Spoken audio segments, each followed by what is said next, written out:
አመሰግናለሁ። እዚች ምድር ላይ እስካለሁ እስቃለሁ፣ አለቅሳለሁ፣ እቸገራለሁ፣ አዝናለሁ። እዚህ ምድር ላይ ለሆን የሚችለውን በሙሉ ሆናለሁ። አይገርም? የተሰጠችኝ እዚህ ምድር ላይ የምቆይባት አጭሯን እድሜን እኔ አላቃትም። እሷን ፈጣሪ ባርክልኝ። እምዬን ሰዎችን ሳላስቀይም፣ ሳላስከፋ፣ ሳላሳዝን በፍቅር በደስታ አብሬ የምኖር እስኪሄድ ድረስ እኮ ነው። እስኪሄድ ሰው ለምን አይታገሰኝም? እናትዬ ሌሎቹን መታገስ ለምን አቃተን? የራሳችንን ነገር እንደምንወድ ሌሎችን ለምን መውደድ አቃተን ብዬ እጠይቃለሁ። አይገርም? ቆሻሻ ነገር ቆሻሻ መሆኑን እያወቅኩኝ ሌሎች ላይ ቆሻሻ ስጥል ግን እንዴት ሊሰማኝ አልቻለም ብዬ ራሴን እጠይቃለሁ። ብቻ በቃ በአጠቃላይ እዚች ምድር ላይ እስካለው ድረስ እናትዬን ይክፋኝም፣ ልደሰትም፣ ልጣም፣ ልቸገርም፣ ልራብም፣ ልጠማም ብቻ እቺ ጊዜ እስክታልፍ ያቺ የምሄድባት ቀን እስክትመጣ ምን አለ ብትታገሱኝ እላለሁ አንዳንዴ። እናትዬን እዚህ ምድር ላይ እስካለን ድረስ ማንም ሰው ይሁን እውነቴን ነው የምነግርህ፣ እውነቴን እኮ ነው የምለው እምዬ ደስ ብሎ ነው። ስታጣም ደስ ይበል፣ አመሰግናለሁ በለው። የማያልቅበት አምላክ ነው ያለ እንዴ! የዘላለም ሕይወትን ለማግኘት እዚች ምድር ላይ ያለች ቆይታ እሷ ወሳኝ ነች።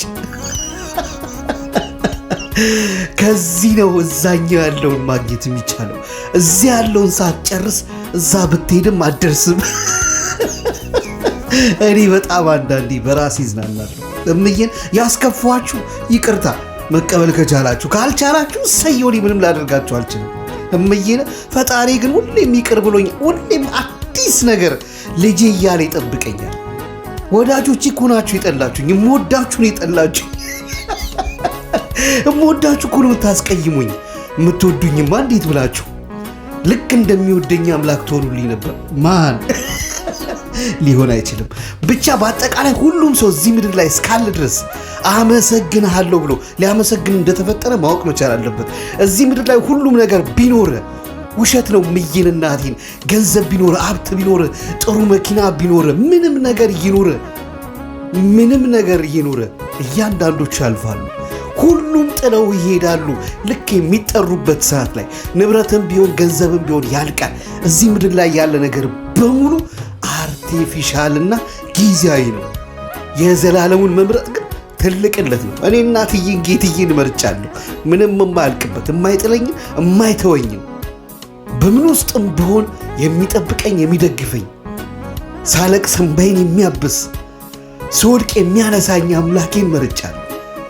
ሁላችሁንም ወዳችኋለሁ። ይወዱኛል ግን አልልም። እናትዬን ሁላችሁንም ነው የምለው እኮ። በጣም ደስተኛ ነኝ ሁሉንም በመውደዴ ማለት ነው። ለምን ካላችሁኝ የምጠላው ነገር ቢኖር እንኳን ከምጠላው ነገር ርቃለሁ እንጂ ሰውን ልጠላ አልችልም። ሰውን ልርቀው አልችልም በፍጹም። እዚህ ምድር ላይ እስካለው ድረስ ከአንዱ ባልገናኝ ከአንዷ ባልገናኝ ከአንዷ መገናኘት አይቀርም፣ ግዴታ ነው። ዓለም ላይ ያለ ሰዎች በሙሉ የተፈጠሩት በምክንያት ነው። የዛ ምክንያት ባለቤት ደግሞ ፈጣሪ የራሱ ፕላን አለው ብዬ የማስብ ሰው ነኝ። ለዛ ፕላኑ ደግሞ ዝግጁን ሰውን በቃ አለቀ ጉዳዩ። እናትዬን ካልተመቸው ተንቀሳቀስ እላለሁ ብዙም ጊዜ። እምዬ እኔ ካልተመቸው የሚመቹ ጋር መሄድ እኮ ነው። ከኔ ጋር ተጣልተ፣ ከኔ ጋር ተቀያይመ፣ ከኔ ጋር አኩርፈ፣ እኔን በድለሽ በድዬ ለምን ትናንት አልፎ እኮ ነው ዛሬ ላይ ያለ ነው። የዛሬውን ባለቤት እሱን የሰጠ ትናንትናም እንደዛው ዛሬም ሰው ከሆንክ አዋቂ ሰው ከሆንክ ብልና አስተዋይ ከሆንክ ዛሬን ሊያውም አሁንን ኑር። በጣም ይገርማል። ብዙን ጊዜ እኛ ያልተረዳን ነገር ምንድን ነው? እንደምንሄድ ረስተነዋል። እየሄድን እኮ ነው። የሆነ መንገድ ላይ ደርሰናል፣ አናውቀውም።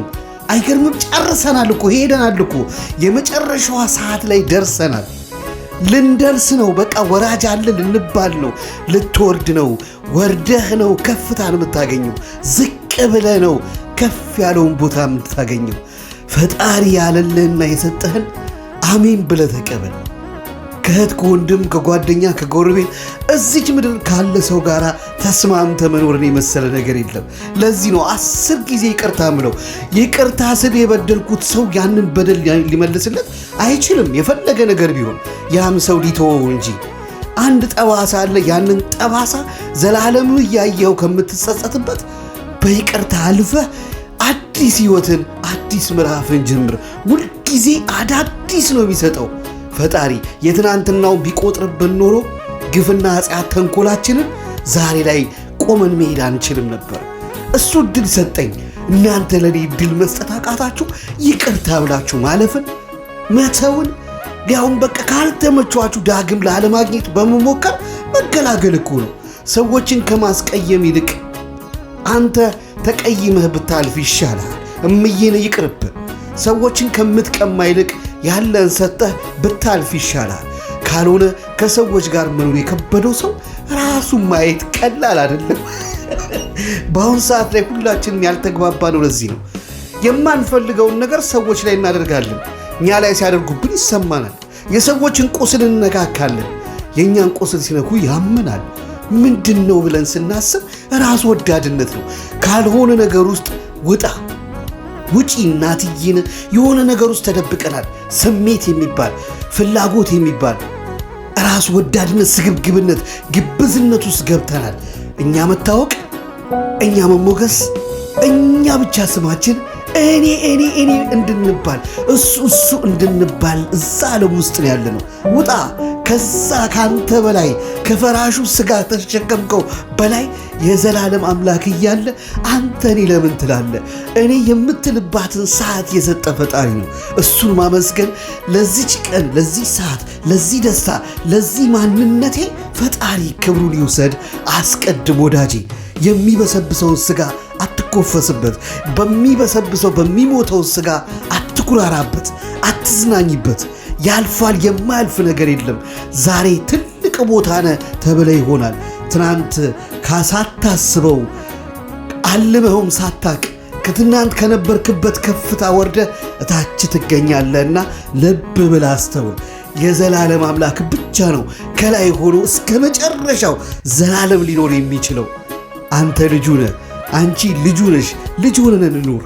እውነቴን እኮ ነው።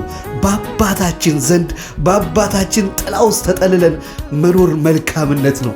ከክፋት፣ ከተንኮል፣ ከሸር፣ ከምቀኝነት፣ ከሁሉም ነገር ርቀን ያለንን አካፍለን ከሰዎች ጋር በፍቅር በአንድነት መኖርን ብንመርጥ መልካም ነው። ዛሬ የሰራናት ቆሻሻ ነገር ነገ ዋጋ ታስከፍለናለች። በምንም ልናጸዳት የማትችለው ያቺ ቆሻሻን ከአጠገባችን አርቀን እንጣላት። የዳቢሎስ መልእክተኞች፣ የዳቢሎስ ተላላኪ፣ የዳቢሎስ አሽከር፣ የዳቢሎስ ተሸካሚዎች አሉ። እናቴን በጣም ይገርመኛል። አጭር ጊዜ ብዙ እልፍ አላፍ ሰዎች ነገን እየተመኙ ዛሬ ላይ ሩጫቸውን አቁመዋል። አንተም ምን ተረኛ ነኝ ብለህ አስተውል። የራስህ የሆነን ብቻ ሳይሆን የሌሎቹን ማየትን አትርሳ። ለእህት፣ ለወንድም፣ ለአባት፣ ለእናትህ እንዲሁም ለቤትህ ፍቅር ከሌለ ሌላ ቦታ ላይ ፍቅር መስጠት ስለሚከብድ ያንተ የሆነህን ያንቺ የሆነውን ብቻ ሳይሆን የሌሎችንም ልክ እንደ ራስ አድርጎ ማየት ቀላል አይደለምና ዋጋ ሳትከፍል ቀድመ ዋጋ የምትከፍልለት አምላክ አለ። ዋጋ ከፍሎ እዚህ ስላደረሰ እኔ አመሰግነዋለሁ። ላጠፋሁት ለበደልኩትም ይቅር እለዋለሁ። እናንተም በሉ